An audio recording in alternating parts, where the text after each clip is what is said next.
Welcome to the Athlete Podcast. So this week, we wanted to touch on the upcoming NFL draft that's coming up, and it's got me thinking in some ways that, if one of these draftees were to reach out to us and say, hey, what are some things I need to know going into my new team? How do I be a good teammate? We really wanted to kind of focus on this topic. How can we be a good teammate from the leadership perspective? It's going to be an interesting draft class. Joey, I don't know about how in-depth. I know for me, in full transparency, I am not the expert in college football. I know you know a lot more than I do, but, are there a couple things that you see happening with this draft coming up? Is there anything, any particular, any surprises that you kind of expect? What are your thoughts? So, yeah, I think leaving the late last week, going into the weekend was pretty big, and it shifted the Eagles, really the first round, second round, third round, first pick, third round, because we have 8 picks total. We have a first, a second, 2 thirds, 2 fourths, a fifth, and a sixth. But I think the Eagles pulled off a trade. I have my NBC Sports Philadelphia pulled up. I love it. This was interesting late last week. So going into last week, Denzel Boston, wide receiver from Washington. That is what was forecasted as a potential. That's what NBC Sports is saying. Could be a potential first round pick. But late last week, the Eagles pulled off a trade for wide receiver. I don't know how to say his first name. Wicks from Green Bay. So now they have a total of 8 picks in the draft. So NBC Sports is still saying Denzel Boston, wide receiver from Washington, is going to go first. And then Emmanuel Warren from Toledo is going to go second. Now, my personal opinion,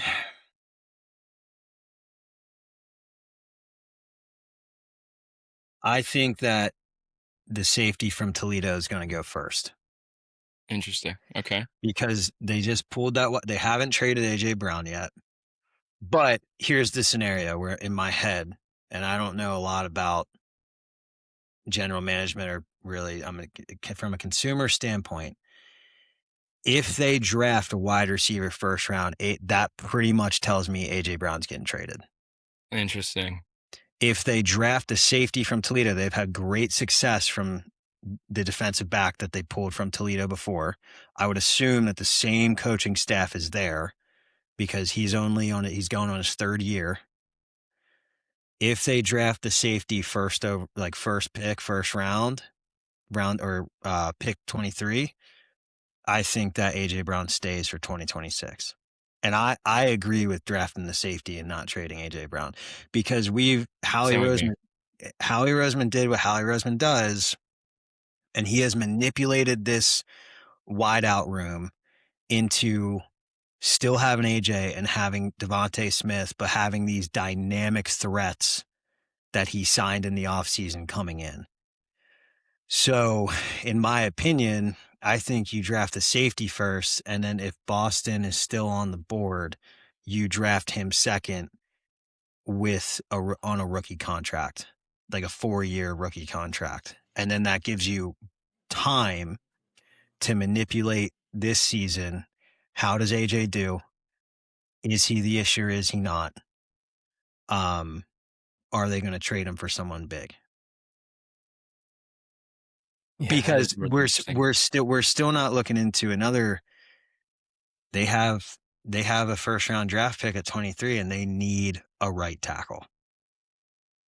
And do you draft a right tackle and let him get coached up by Lane Johnson? Because Lane Johnson's on a 1-year contract this year, still in Philly, coming off a knee surgery. So this tackle, he's going to get reps. Yeah. And you're gonna have him getting coached up firsthand from a guy that's been in the league since 2014, first round draft pick. I think I don't know how high he went overall, but he's going to be he's a gold jacket dude. He's going to be a Hall of Famer. 2-time Super Bowl champ. That's interesting. So really, the way the Eagles draft is going to be kind of telling. It's going to give some hints Oh as to what's yeah, happening with AJ Brown. That'll be it interesting. is, man, because like I wish I understood more about it, like in June, Hmm. like why the June 1st deadline, the trade opens up a whole new thing. Like I'm sure it's not hard to understand. I haven't done my due diligence at digging. I'm more interested in how can we fix it? Because I want to see AJ retire as an Eagle, or if he leaves, I want to see him leave high. Like make another Yeah. run for it or leave in good graces. Like I think trading this dude in the state we're in right now, I just don't like it, man. Like AJ's Brown, you love him or hate him, he's done a lot for Philly. Yeah. No, Um, absolutely. Absolutely. We talked last time. It's definitely a problem. It's not uh, an insurmountable problem. It is definitely something I think that as long as we spend time building those relationships, as if Jalen Hurts can open up and they can kind of mend whatever issue it is they have going on. Plus, they have this mediator coming in that's a new offensive coordinator with some new ideas. I think that could really solve some things. I hope that is the case. You also mentioned the importance of bringing in a right tackle and having a young player working behind Lane Johnson, while also seeing how it's done, learning, having a mentor who's arguably one of the best right tackles in the game's ever seen. And not just with the Eagles. I think I was looking at a lot of talks about Fernando Mendoza going number one to the Raiders, and that's an interesting situation too, which is similar to what you mentioned. Is that Fernando Mendoza would be coming then working within or behind or in front of, we're not sure yet, but Kirk Cousins, who the Raiders just picked up. So that would be interesting. Is that dude, for some weird reason, man, like you don't see him going one? no, I He don't. chose. I think he chose not to attend the draft, He's and not attending the. Yeah. I'm wondering if that's anything to do because he doesn't think he's going to go number one. Well, they're rating this QB draft class as one of the worst. Like it's not a good one. That's what Yeah. Yeah. a lot of analysis are come back and saying like, um, or sports analysts are coming out and saying like this QB draft class is pretty bad. And like I don't really watch. I don't know. I don't have an opinion on that. Like playing quarterback is literally the hardest position on the field. Right. Um, but I don't think it like as viewing it from the Raiders, like I don't necessarily think it's bad to draft them. But is that where you want to spend your money? Because you just signed Kirk Cousins, and then like, but I think I don't question it because they have Tom Brady in the room. Good point. That's why I don't question it. I'm like, dude, he's the greatest of all time. It's not debatable. I'm a Philly fan. We beat him in the Super Bowl. And I can still humbly turn around and say Tom Brady is the greatest quarterback to ever play the game. And I would not question his decision making. So because he sat behind when he got drafted, he was what wasn't he like 199th overall? Yeah. And he sat behind who is the Drew Bledsoe. Bledsoe for Yeah. 3 seasons. And then And Jalen Hurts was behind Wentz. And so yeah. So there's this, if you're going to go that route, it makes sense. Right. I read something, and this is just Philly Instagram that just Right. says wild shit. I read something that it's not going to happen that Philly is a potential trade Hurts to Raiders for the first round pick to pick up Mendoza. And like that's some Philly I think Instagram we have shit. enough drama to deal with Like, as is. but like, I don't know, man. Like when I read it That'd be wild. and I'm like, dude, like there's so much. I consider Philly so different because I think a large reasoning why they have to be so strong in their draft picks is a cultural fit. And Jalen Hurts is Philly. I don't think he's not going to retire in Philly, and I don't think he's going to be there for another. I think I'd give him 3 more seasons. Um, I don't know what his contract is though, but I don't think that's going to happen. But I read that and I was like, oh my god, that's like my worst nightmare as a Philly fan. Like, That would be well, there's a lot of, and that's the thing. It's like it's really hard to kind of to give to give a hot take on the draft. I mean, it could go so many different ways. I was looking at some of the themes based on some of my research here, and it says that pass rush dominates early. A lot of good edge rushers in this draft, healthy pulled edge rushers. Wide receiver class is deep but unsettled. Quarterback class beyond Mendoza is developmental, and I think that Mendoza is quite developmental as well. And there's trade potential is high. I think there's going to be a lot of wheeling and dealing going on in this draft. I got a hot take. Another thing I read on Philly Instagram. We have 8 picks. I think some of these picks are going to Cleveland, and Yeah, I think we're trading for. Um, I'm going blank, and I wish I didn't because we're recording. I you're not think saying Miles Garrett, are you? I think we're trading for Myles Garrett. That I would think be insane. I think Philly is being very aggressive right now and strategic on Myles Garrett and TJ Watt. One of the two. Or and the name keeps coming up for Max Crosby. What? Yeah, yeah. That's another. We haven't really heard a lot about Hmm. that, but like, I think, I think that those 3 dudes. I mean, we got 2 third-round picks, 2 fourth-round picks, a 5th-round pick, but I don't think any of those 3 GMs are going to trade any of them for nothing less than a first-round pick, 2 second rounds, and maybe a third and a fourth. But I mean, even if we trade, so if we trade a first-round pick next year, a second-round pick this year, a third and a fourth, that still leaves us with 1, 2, 3, 4, 5 picks in the draft. I don't know. I mean, it's possible. I don't I don't know how much I like trading for a veteran because the position's so physical, and you can just draft a young guy that has a lot of potential and put him on a rookie contract, and then if he Yeah. shows out, like the Jalen Carter situation, like we're gonna have to reno that contract at the end of this season. Yeah, and it almost seems like very uncharacteristic of how we'd even be considering something like that, apart from like a 1 year deal. Like, let's just see how he goes through this first season. Howie's very much like, I want to draft young, I want to build them up, develop them, and work through all that under a rookie deal. That's very much his style. And then if he's going to pick up anybody, it's going to be a 1 year deal, so there's less risk. There's It's Go ahead. No, go ahead. I was just gonna say it's very telling. It's almost like Howie's law degree keeps coming up, and you can see it. How he kind of wheels and deals and thinks through things, but he operates off of a cost versus the risk, benefactor. That's kind of how Yeah. he likes to operate. And Um. So there's 2 other first round picks because they're projecting a safety in that wide receiver first round of potential, but then they're also projecting, I mean, like we were talking about, 2 offensive tackles, one from Arizona State, one from Georgia. Um, so I think that, and then a tight end from we don't need a tight end. That's a hot take. yeah, A this tight tight end end from talk Oregon. keeps coming up, and I'm like, what we got Goddard coming back, we got Calcaterra.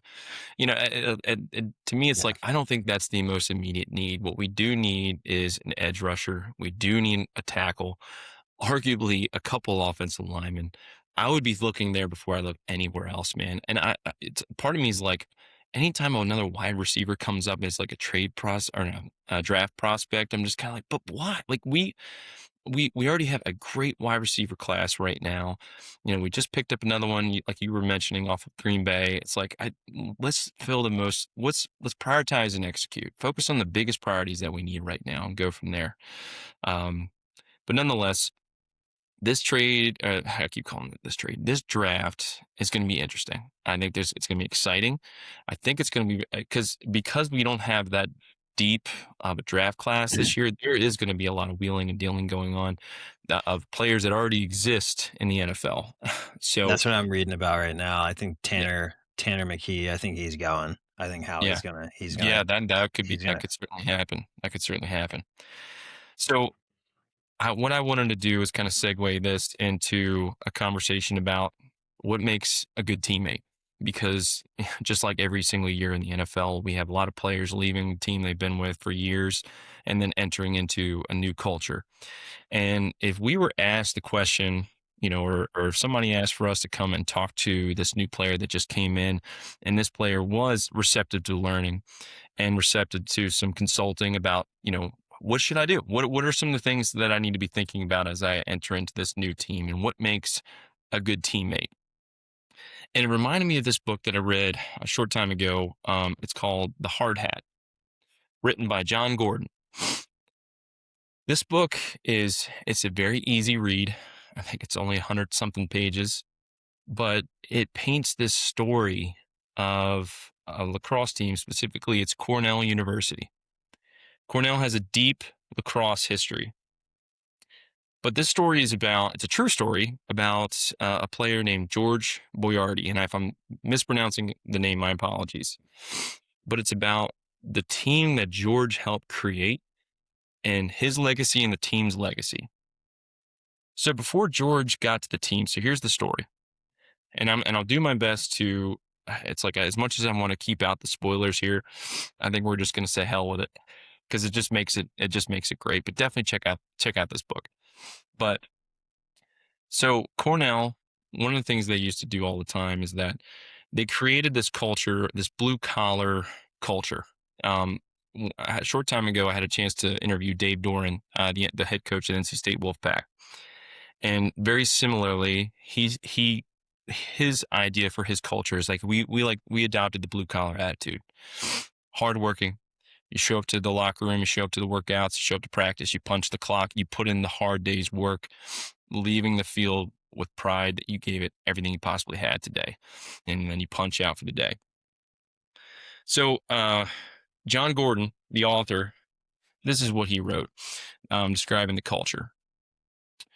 In fact, instead of trying to be everything to everyone, this is speaking for Cornell's head coach, we actually tried to weed out the people who wouldn't be a good fit. We highlighted the reality of our culture. It's really cold in Ithaca much of the time, and if you don't like cold, this is probably not the right place for you. We let them know it snows a lot during the late fall and winter at Cornell, and if you don't like snow, it's not the right place for you.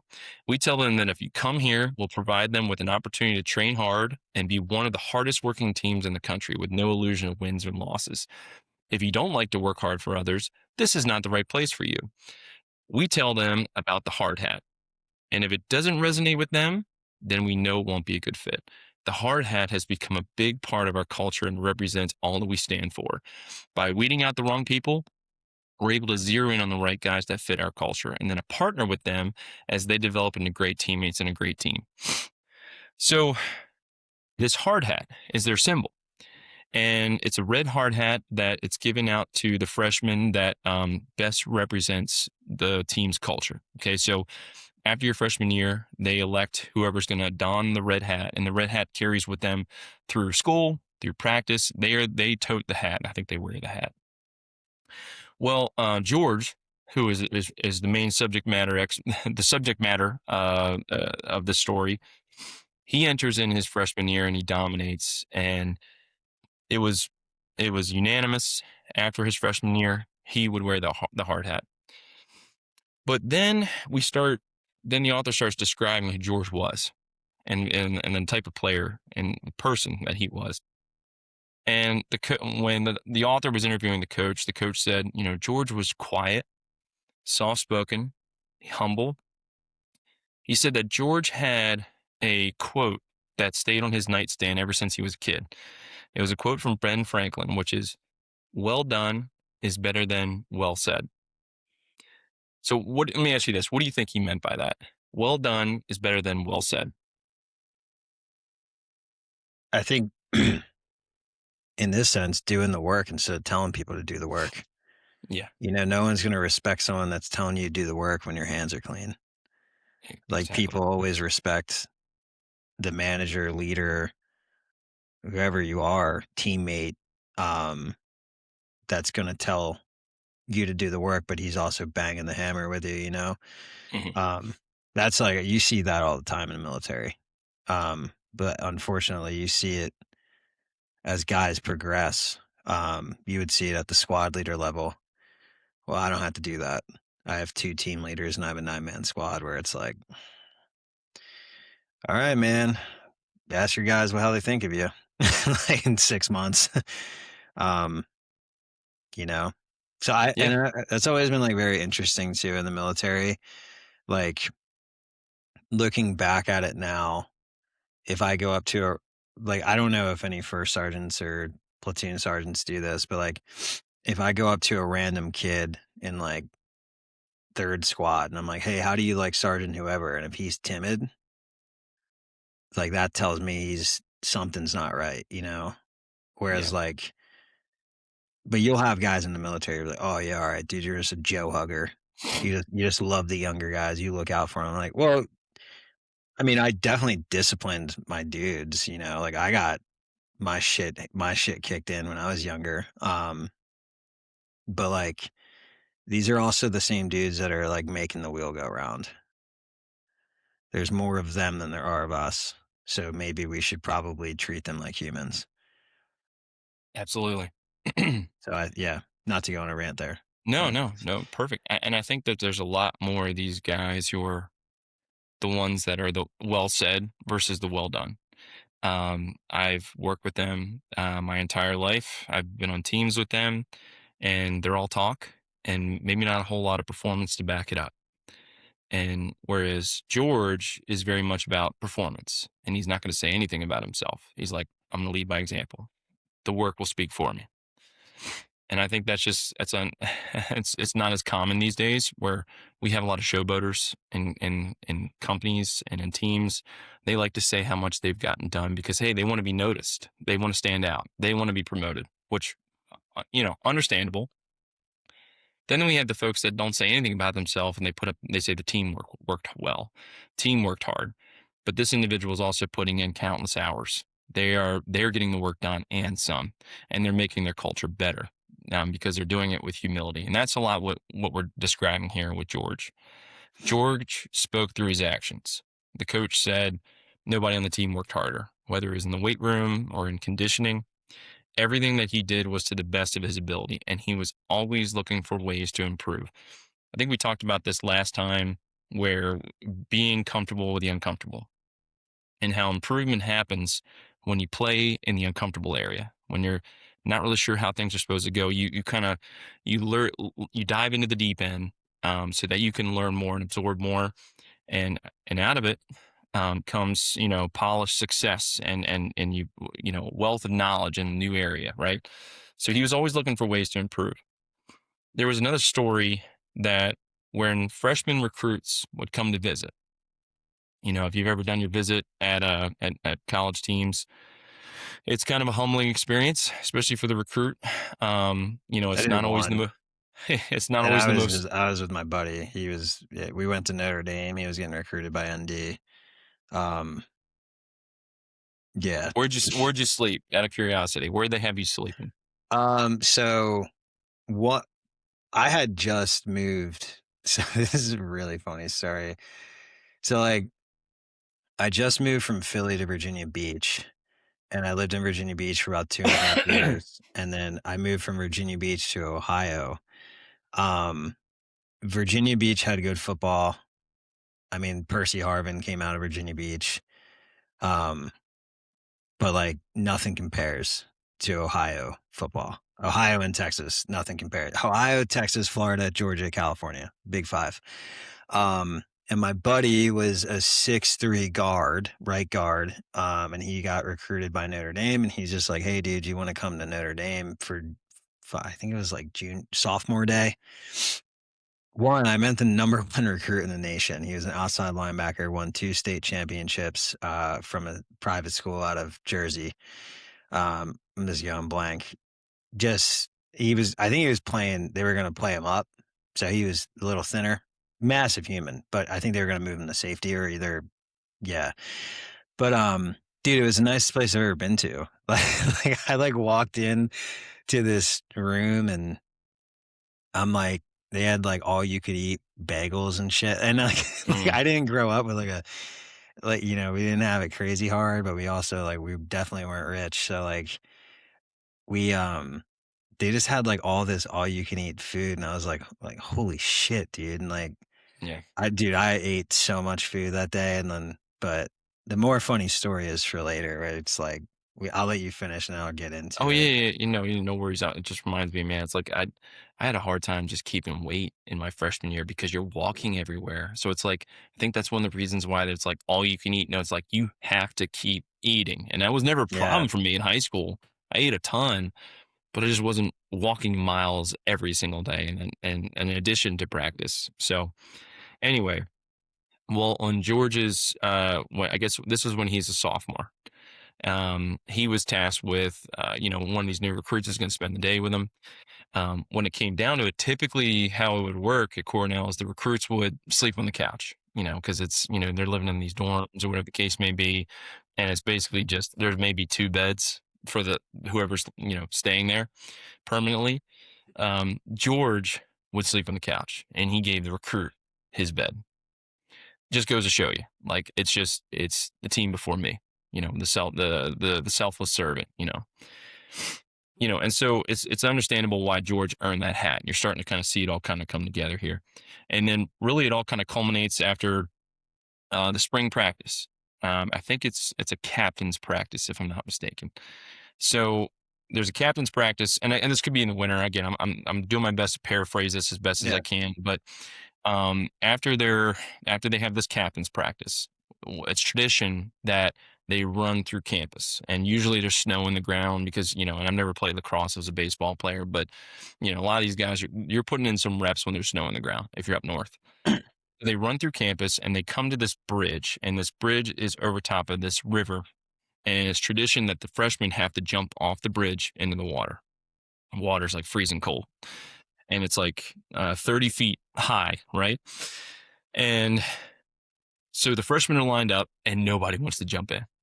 So George sees an opportunity, goes up to the freshman. He's like, hey, guys, look, it's nothing to it. All right. Everybody's done it. It's no big deal. Just get it over with. Watch. And he jumps and he does the jump. He's like, let me show you. Shows him how it's done. Sure enough, followed by all 5 or 6 of them. They all come jumping in. Again, you're seeing the character come to light now, right? Yeah. So George was never about taking credit, never one for personal statistics. His offensive game was pass first, score second, kind of mentality. There was even a point where the coach transitioned his position. Coach comes up to him and says, "George, here's the deal, man. You're not as strong on your left hand as you are with your right. This other guy is he's better equipped for this position. He's kind of ambidextrous. Just he's able to do both sides. And George had no problem with it. Hey, whatever, sir. Whatever's in the best interest of the team.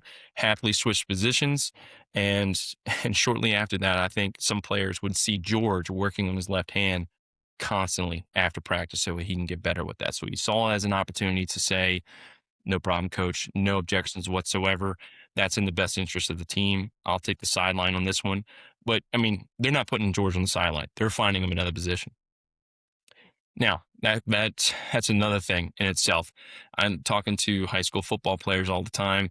This would be catastrophic to Dude, them mentally, it'd be right? over. Yeah. Right. It's like, oh, well, the hell with you. I'm going to transfer to the school down the road. That's instead of Which is just being just like, no, yeah, take an opportunity for me to improve my game. You which is know? just so problematic on just the high schools allowing that to happen now, Yeah, that you can just absolutely.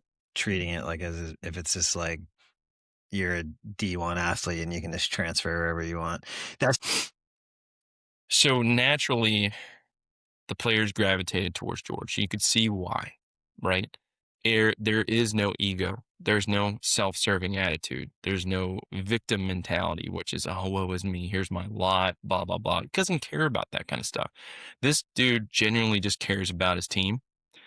I mean, a lot of people will say they care about their team. He genuinely cares about it. And I always tell people all the time, it's like, you can say one thing, but unless you actually believe it, people are going to know. People are going to know if you're just giving them lip service. People are going to know if you're not truly bought into what we're doing here. So naturally, he earned respect from this attitude. And because of George's attitude and his approach to the team, his approach to his game, players worked harder. He was a man of few words, right? You kind of see a little bit of Jalen Hurts where it's like he doesn't speak a whole lot. He's kind of introverted. But when he did speak, everybody listened because they're like, he's about to hit us with something that we truly need to hear because he just earned that much respect. And not only that, the guy is dominant. Like he was a damn good lacrosse player. So that goes with it too. That's how you're going to build your credibility and your leadership capital is if your work precedes everything that you're about to say. Because if that's the case, once you do have something to say, people are going to peek an ear and they're going to be listening. Yeah. So he would always put others first. And anytime some other player, one of the players in the team was talking bad about another player, he'd be the first to step in and say, knock it off. Like, we're not going to talk badly about anybody here. You got something to say to him? Go tell him right now to his face, because this is how toxic environments are created. So you wouldn't allow it. Yeah. So he didn't tolerate bad mouthing others. He was always the last person to leave. He definitely adopted. We were talking about the All Blacks and the book Legacy with the All Blacks. He definitely was a sweep the sheds kind of guy. He would always make sure that the locker room was in pristine condition. He wanted to clean up the locker room so that the janitors didn't have to. Like that is his attitude. He would give freshmen rides. And there was a funny story in the book here where these freshmen were downtown. I'm assuming they were drinking. Nobody could drive back. Didn't have a ride. He piled 12 freshmen into a Jeep Cherokee. And they get pulled over, a mile out of the city. And the cop came up to the car and the cop just started laughing. He just gave him a warning and was just like, I'm not going to give you guys a citation at all. I'm just amazed that you were able to fit 12 people into a Jeep Cherokee. That's quite impressive. But he did it. He wasn't even with them downtown. He just rolls on them down there, picks them up, brings them back. Yeah. So without a doubt, a servant leader. This is like this is like a dream athlete 100% for coaches. Yeah. So they're like, why? Yeah. Like this isn't okay. And it keeps going, right? He was a man of service. So during the off season, he assembled a group of athletes, a group of his teammates, and they went to go read to students at the local elementary school. And that actually inspired him to be a teacher. So he's not coming out of this thinking he's going to work on Wall Street or anything like that. Coming out of Cornell, you think that's maybe the case? Studying at Cornell. Yeah, Cornell, that's Ivy, right? I think. I'm pretty sure they're Ivy League. Sure. Yeah. I certainly wouldn't be going to Cornell. That's for sure. There's no shot. 0% chance. 100%. This inspired him to be a teacher. Okay. On Cole. So anyway, that's George. Okay. Now on a cold Wednesday night during the spring season, the team wasn't playing very well. The offense had the ball, and the offense took a shot from 15 yards out. George steps in front of the ball and takes a ball right directly in the chest. Now, even if you haven't played lacrosse, I'm sure you've held a lacrosse ball. I'm good. And I think those goalies have to be somewhat psychotic to be in that goal and taking these off the shins. I can't even imagine. Dude, they hurt. I mean, I literally use a lacrosse ball to freaking massage out deep tissue knots. Yeah. Yeah. This, I mean, they're hurling around a rock that's covered with rubber. Yeah, basically. literally, yeah. So anyway, he steps in front of it, takes the shot to his chest because he's trying to do everything he possibly can to keep the team in the game. He sacrifices his body. Well, after taking the shot in the chest, he took a few steps and then collapsed to the ground. Oh, dude. And then he never woke up. And that's just, again, I can't even imagine for his teammates, for his parents, for his coaches, everything that was connected with this individual. It's almost kind of like, of course that would happen. And I'm being semi-serious with that, but it's just like, yeah, because we're not allowed to have somebody like that last for long. That's what I was going to say. It's like, you can't, he's too good for this earth. It's too good. Yeah, exactly. He's too good for the earth, dude. Like you look at some of the guys that like every dude that I was friends with, that I lost in the through service. Like two were two of them in particular were on they struggling. And then one got blown up. He was a foreign freedom fighter in Ukraine. All three of them unanimously were literally like some of the greatest dudes I've ever served with. And you're just like, I can't, like, you're just like, dude, like these, like just such, like obviously death across the board is terrible. But I remember every single one I found out about. I was just like, they're too good for this earth. Yeah. And like guys like that we're talking about, like George, it's like he's just, you don't get that. You know what I mean? Like you literally don't see that. Like that's a very rare type of person to have on a team to be a leader. Like I think people, in my opinion, people like yeah, I'm a leader. Like that right there is exactly what leaders do. You know? And it's good leaders have a way of affecting you not just on the field, but affecting you beyond the field. Like Yeah. affecting you to the sense that you want to be a better person. That it's almost like they become your best friend and somebody you never want to let down.